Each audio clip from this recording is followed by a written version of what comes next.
I'm here to report a terrible crime. Hey guys, and welcome back to my channel. So much news going on, you know? It's like, whew, trying to catch up here, guys. But I have this from Fox News Clips. Search continues, manhunt resumes for a suspect in Brown University shooting. So let's go ahead and jump into this story now. Meanwhile, a stunning setback in the investigation of those deadly mass shootings at Brown University in Providence, Rhode Island. A gunman killed 2 students, wounded 9 others. Some of them are still in critical today. That just happened 2 days ago on Saturday afternoon. Now, all these hours later, authorities say that they have taken a person of interest into custody. They said they did that. And then last night, they said they were releasing that person of interest as evidence now points to a different direction. Rhode Island's Attorney General faced pushback on the admission that the shooter wasn't caught and that shooter is still out there. How is it possible not to have any other evidence surrounding this? And this is ordinary Rhode Islanders reaching out to law enforcement, and they're confused by that. And quite frankly, some of them are terrified. Well, look, there just weren't a lot of cameras in that Brown building, is the reality. The reality is it's an old building attached to a new one. So there just isn't, Pat. I don't know what to tell you, but we're going to go out and find whatever evidence we can to solve this case as quickly as we can. I mean, we're not holding back video that we think would be useful. And I don't think I should even have to say it. So far. Okay, I'm sorry. But didn't this lady... Okay, let me go back a bit. This lady, look at how smug she looks. It's like, what's with that attitude, lady? Oh, I'm sorry, guys. Like, I saw her and I was just like I totally, ignored the dude because I was looking at her and I was like, what is up with this chick? But yeah, so what you heard is true. They released the guy. They had a person of interest in custody.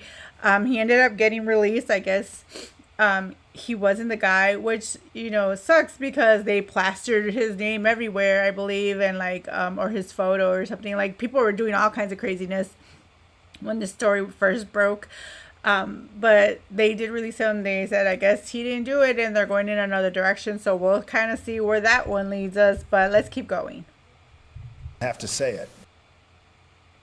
So far, investigators have released only this video of the possible gunman. They say it's the best they have. Brown University students have shared their own videos of what they experienced as the terror unfolded.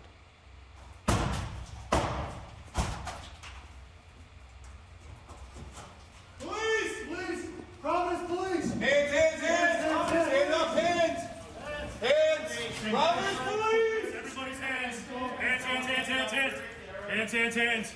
Everybody get your hands. Hands. Just keep your hands up for us. Obviously, there's something going on. We're here to help you. Just listen to what we have to say, okay?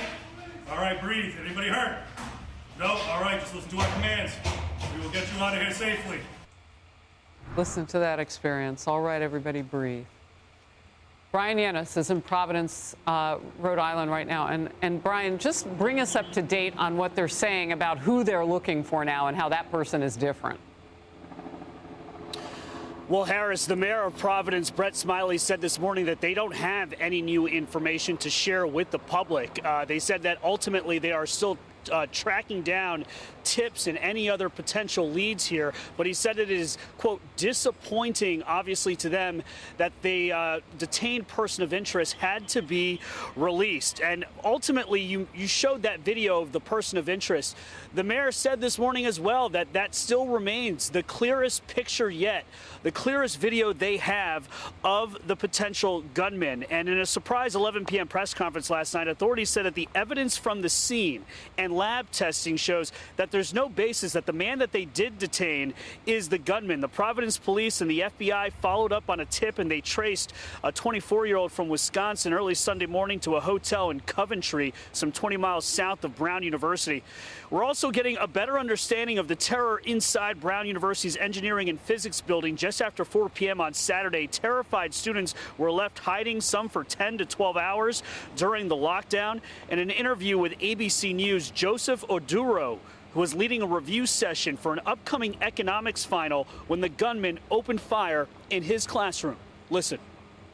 I look to my right and I see a bunch of students running down the stairs, running out the door, jumping on the ground, just whatever it takes to stay alive. When you made eye contact with him, what did your mind tell you in terms of what was happening in that moment? My mind would tell me, squiggly squid. That's what my mind would tell me. I'd be like, not to make light of this, because I know it's kind of scary, especially if you're not used to this. You know, like where I grew up, we heard gunfire all the time, and we would hit the deck. You know, we always did this. Spent most of my formative years nose to nose with the family beagle. Yeah, that's pretty much what we did. But let's keep going. When I saw him, I saw a gun. The gun was so big and long that I genuinely thought, like, okay, this is the end of the road for me. A community vigil was held yesterday for the 2 students killed. A reverend at the Cathedral Church of the Advent in Birmingham, Alabama, confirming one of those students is Ella Cook, a sophomore and vice president of the Republican Club on campus. The church's reverend called Cook an incredible, grounded, faithful, bright light. Brown University remains open, Harris, but classes, finals, projects, they've all been canceled, perhaps scheduled for a later date. The mayor says there is no public safety threat. That means that the lockdown has been lifted, but people here are anxious. There is no clear image of this gunman's face, and they're asking for folks, if they have any video or photos, to submit them. Harris. Look, I have a quick follow for you, and I only say this because you gave her title, and I'm not trying to infer anything. What is being said? The vice president of the Republican Club on campus, Ella Cook, is there anything to know about where she was, affiliated? No, there's nothing there's nothing that we should say here that references to why she may have been, why she was shot, or if this has anything to do with the shooting other than that was a title of something that she did on campus. I'm not trying to infer at all that is an important investigatory detail to know. Harris. No, and you inferred nothing. You are a consummate professional, but I just wanted to ask the question because it's there to ask it.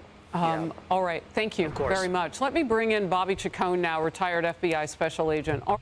I feel like it's a good question to ask, especially because since he did give the title and since we did see an influx of violence towards the right, especially like Republicans and MAGA, it is a great question to ask. I mean, look at what happened with Charlie Kirk. So it's something that you automatically are going to have to ask every single time you find out that a person who is a Republican ended up getting like murked or, like assaulted or whatever. You got to see, like connect dots to see, is this the reason? So it was a great valid question. I guess we'll find out more once, I guess we get more clues to what's going on, or once the guy gets caught, then we'll kind of see where this person landed. But it's crazy because you have this situation, with the Bondi Beach, then you had the situation with the FBI, foiling the plot for the terrorist attack. So it's getting crazy out there, Right. So, Bobby, in this case, there were, you're on a manhunt. I imagine that sort of thing can happen and does. But there's a lot of pressure now because you just don't have a whole lot to look at. Like, how'd you pick the first guy?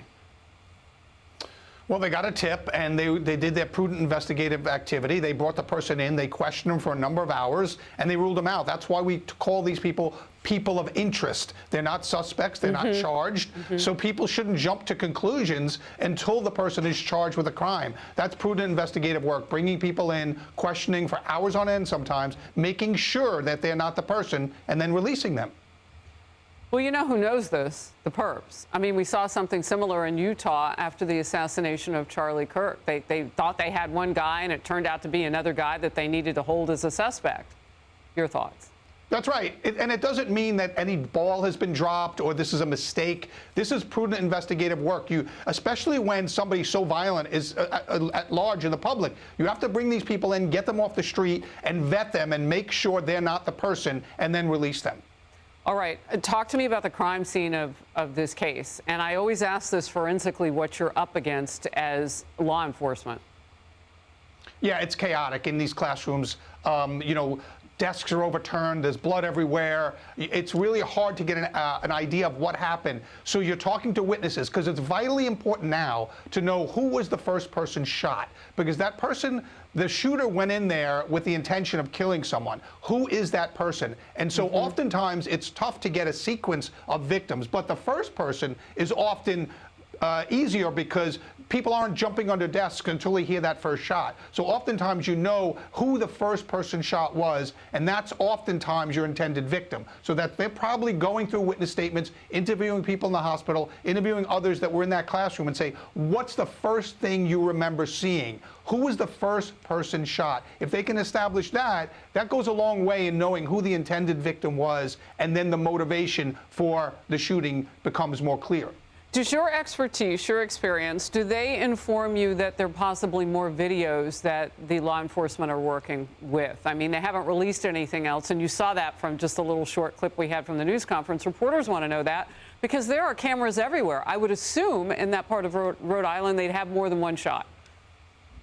Yeah, I mean, there's two reasons you release things, right? You release them for general safety of the public, if it actually is going to make the public more safe by releasing it, and if there's a strategic benefit to the investigation, like identifying people, like we saw in the Charlie Kirk shooting. His family recognized him, you know. So I think that if there's not, then you hold on to it, because if you're closing in on a suspect because of that video, you don't want that suspect spooked and him to take off. So you hold it back if you're sure, or you're pretty sure you're getting close to the person and you don't want them getting in the wind and taking off. So there's reasons to publish it and there's reasons to hold on to it. I just don't know at what point they are in that investigation. Yeah, and everybody told now to shelter in place all over again. And what you're pointing out is brilliant, because you try to keep him close so he's easier to catch, so you don't put too many identifying factors out there.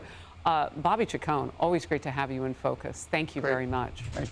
So this is what's going on right now. I just wanted to kind of keep you guys in the know. Like I said, there's so much news happening this whole weekend. And I've said this before.